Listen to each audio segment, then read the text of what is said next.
গতকাল একজন স্থানীয় বিএনপি নেতার কাণ্ড নিয়ে তিনি যা করেছেন সেটা নিয়ে অনেক কথাবার্তা সামাজিক মাধ্যমে হয়েছে। ইনফ্যাক্ট এটা মূলধারার মিডিয়া চলে এসেছিল এবং এরপর বিএনপি ব্যবস্থাও নিয়েছে। কিন্তু আমার একটা আলোচনা আমাদের একটু করা দরকার আছে যে বিএনপির তৃণমূল কি নতুন বাংলাদেশ, পোস্ট শেখ হাসিনা বাংলাদেশকে বুঝতে পারছে, চিনতে পারছে? এই ব্যাপারটা তাকে বলতে হবে। এবং আই রিপিট, বিএনপির তৃণমূল কথাটা আমি ব্যবহার করছি কারণ বিএনপির সর্বোচ্চ নেতৃত্বের এই ক্ষেত্রে খুব ভালো বোঝাবুঝি আছে বলে আমি মনে করি। কিন্তু যেটা হয়, একটা দল দীর্ঘদিন ধরে তৈরি হয়েছে এবং একটা সংস্কৃতির মধ্যে ছিল, তারা কতটুকু পাল্টাতে পারবে সেই প্রশ্ন আমাদের সামনে হাজির হয়েছে। একটা কথা আমাদের মনে রাখা দরকার, আবার আমরা খুব বেশি ইউটোপিয়ানও যেন না হই। মানে শেখ হাসিনা যাওয়ার পর বিএনপির যারা লোকাল পর্যায়ের নেতাকর্মীরা আছেন বা ওপরের পর্যায়ের অনেকেই, সবাই একেবারে খুব গণতান্ত্রিক, খুব সৎ সুবোধ রাজনীতি করবেন, সেটা হয়তো আমরা এক্সপেক্ট করি না, আমি করি না অন্তত। কিন্তু আমরা আসলে যেটা দেখতে চাই, একটা sign of change, sign of development, সেটা জরুরি। দীর্ঘদিন থেকে যে একটা মানে রাজনীতি বলতে যা বোঝানো হয়, যে রাজনৈতিক পরিমণ্ডলে আমাদের দেশের দুটো বড় দল অপারেট করেছে, সেই পরিমণ্ডলে রাজনীতি তারা যেভাবে করেছেন সেটা একটা সংস্কৃতির পার্ট হয়ে গেছে। খুব দ্রুত মুক্তি হবে না, কিন্তু মুক্তি হতে হবে আমাদের একটা স্পষ্ট পরিবর্তন আসলে দেখতে হবে। এবং বিএনপির মধ্য এবং তৃণমূলের নেতারা বা সর্বোচ্চ নেতাদেরও কেউ কেউ, আমরা এভাবে বলবো, যদি এই পরিবর্তনটা ধরতে না পারেন তাহলে এটা খুবই মর্মান্তিক এবং সেটা তাদেরকে রাজনীতিতে অপ্রাসঙ্গিক করে তোলার পরিস্থিতি তৈরি করবে, তাদের বোঝা দরকার।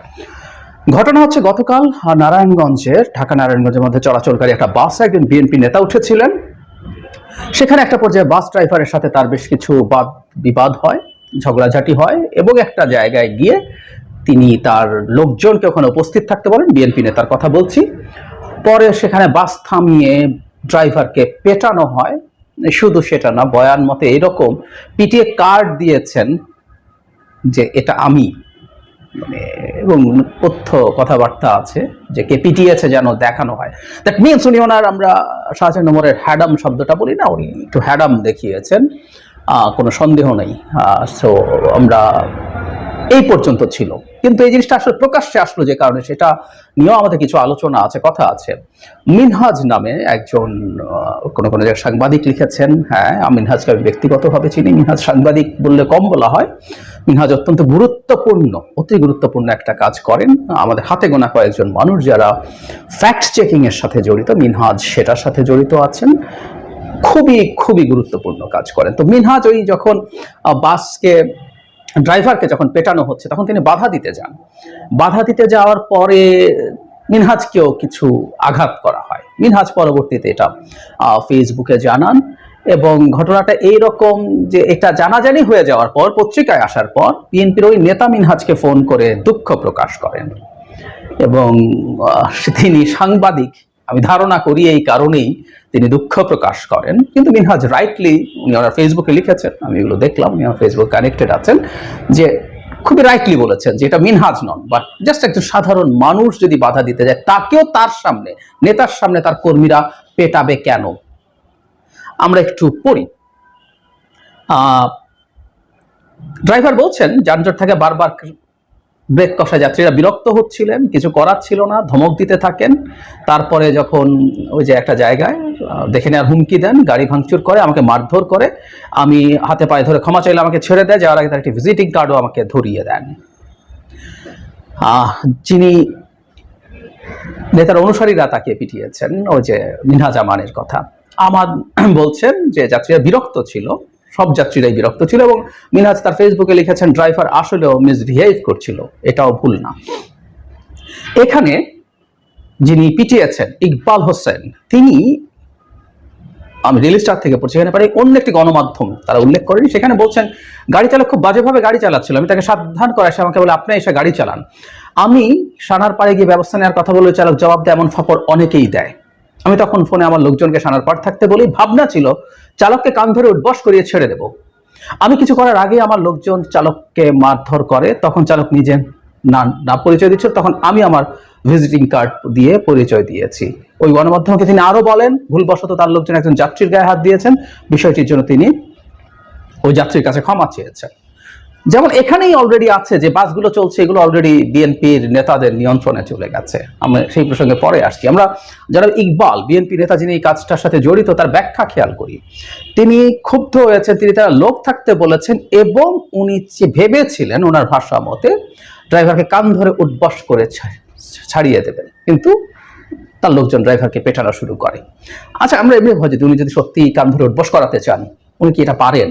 এই প্রশ্নগুলো করতে হবে। কারো কাছে খুব স্বাভাবিক সাধারণ মনে হয় একজন বিএনপি নেতা, বিএনপি এখন আওয়ামী লীগ যেহেতু নাই এবং একটা ভালো নির্বাচন হলে বিএনপি ক্ষমতায় আসবে, এটা মোটামুটি নিশ্চিত। সো বিএনপি প্রায় ক্ষমতায় চলে এসছে ধরনের ধারণা আছে। সুতরাং উনি কান ধরে উঠবস করাতেই পারেন যে কাউকে। উনি আইন, উনি মানেই আইন, উনি ডিসাইড করবেন উনি ঠিক করছেন কি করেননি, তাই তো ব্যাপারটা? না, সরি, একটা রাষ্ট্র এভাবে চলে না। আর ওনার সামনে পেটানো হয়েছে সেটা উনি চুপ করেছিলেন, বাস ভেঙেছে, ওনার সায় না থাকলে এটা আসলে হতে পারে না। হয়েছে, ঘটনা ঘটে গেছে আসলে ওই সেই যাত্রী ঘটনা চক্রে মিনহাজ হওয়াতে এটা ছড়িয়ে পড়লো। আমি এভাবে চিন্তা করি তো খুব সাধারণ একজন যাত্রী যদি হয়ে থাকতেন, যিনি এভাবে, যার সাথে বহু মানুষের কানেকশন নেই, তিনি সোশ্যাল মিডিয়াতেও তেমন কেউ নন, বা একজন গরিব মানুষ যার অবস্থা আরো খারাপ, তিনি সোশ্যাল মিডিয়াতে নেইও হয়তো, তিনি প্রতিবাদ করেছিলেন যে আপনি তো ড্রাইভারকে পিটিয়ে ঠিক করছেন না, বাস ভেঙে ঠিক করছেন না। তাকে পেটানো হলে কি হতো? কিচ্ছু হতো না, আমাদের সামনে আসতো না। আমরা এটাকে কি হিসাবে দেখতে চাই? মানে অ্যাগেইন, মানে কোথাও না কোথাও কারো পাওয়ার আছে, মিনহাজেরও পাওয়ার আছে, তার সোশ্যাল ক্যাপিটাল আছে। মিনহাজ গুরুত্বপূর্ণ কাজ করেন, গুরুত্বপূর্ণ কাজ করে আরো মানুষদের সাথে মিনহাজের যোগাযোগ আছে। সুতরাং মিনহাজ যেহেতু তার সক্ষমতা আছে, পাওয়ার আছে, শক্তি আছে, কিছুটা হ্যাডাম আছে, তাই মিনহাজকে পেটালে সমস্যা হয়। একটা রাষ্ট্র কিন্তু সেরকম না। একটা রাষ্ট্র হচ্ছে ধনী গরিব বর্ণ গন্ধ সব রকম শ্রেণী নির্বিশেষে একটা মানুষ ইনসাফ পাবে, রাষ্ট্রের কাছে পাবে, আরেকজন নাগরিকও তাকে একইভাবে দেখবে। বিশেষ করে যারা রাজনীতি করেন তাদের এই কাজগুলো আরো বেশি দেখার কথা। তারা মানুষের কাছে যান, মানুষের কাছে ভোট চাইবেন, তাদের আচরণে অন্তত এই জিনিসটা দেখানো দরকার যে আপনারা সব মানুষকে একইভাবে ট্রিট করেন।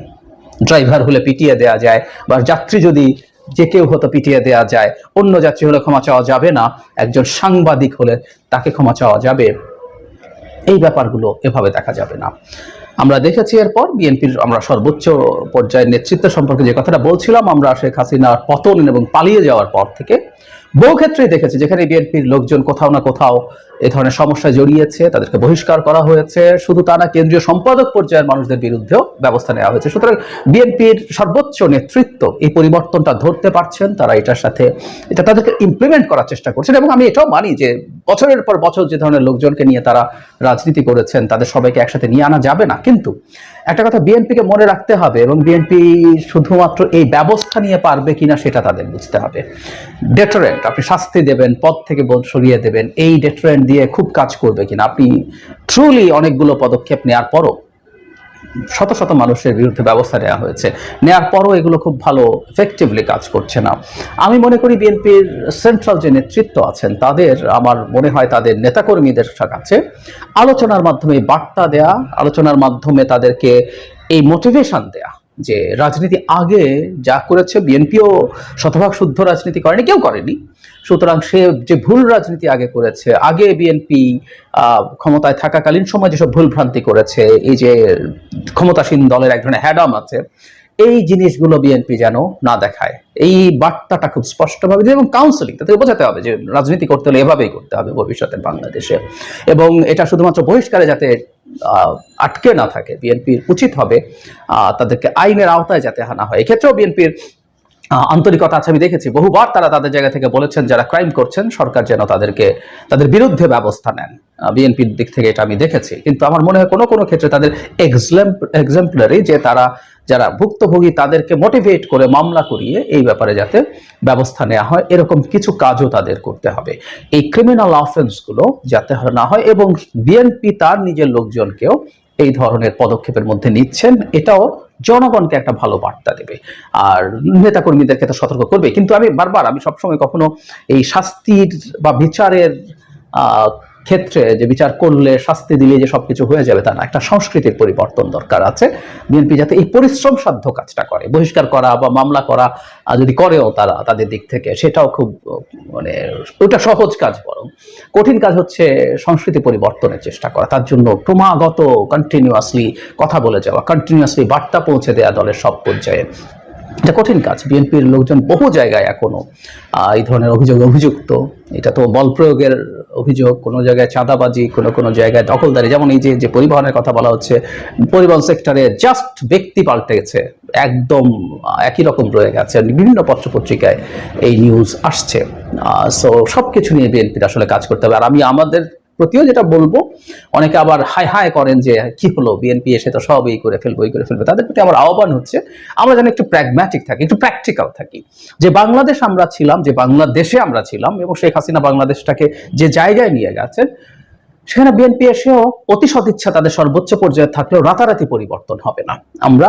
আমাদের এক্সপেকটেশন বিএনপির কাছে যেটা, যে দলটা পটেনশিয়ালি ক্ষমতায় আসবে, পটেনশিয়ালি সরকারি দল ভবিষ্যতের, সেই দলটা যেন পরিবর্তিত হচ্ছে তার চিন্তায়। আমার অনেক সাইন আছে ট্রু, কিন্তু তার মধ্যে নিম্ন পর্যায়ে তার এই পরিবর্তনের চিন্তার প্রতিফলন জনগণ যাতে দেখতে পারে, সেটুকু এনশিওর করতে হবে। এবং আমরা ওটা দেখলে আশা করি, এবং আমরা আশা করব একটা টার্ম যাবে, পরে আরেকটা টার্ম আসবে, এভাবেই ধাপে ধাপে আমরা একটা উন্নত উদার গণতান্ত্রিক ব্যবস্থার দিকে এগিয়ে যাব, যেখানে দলগুলোই মূল চালিকা শক্তি। একটা গণতন্ত্র তো আসলে অনেক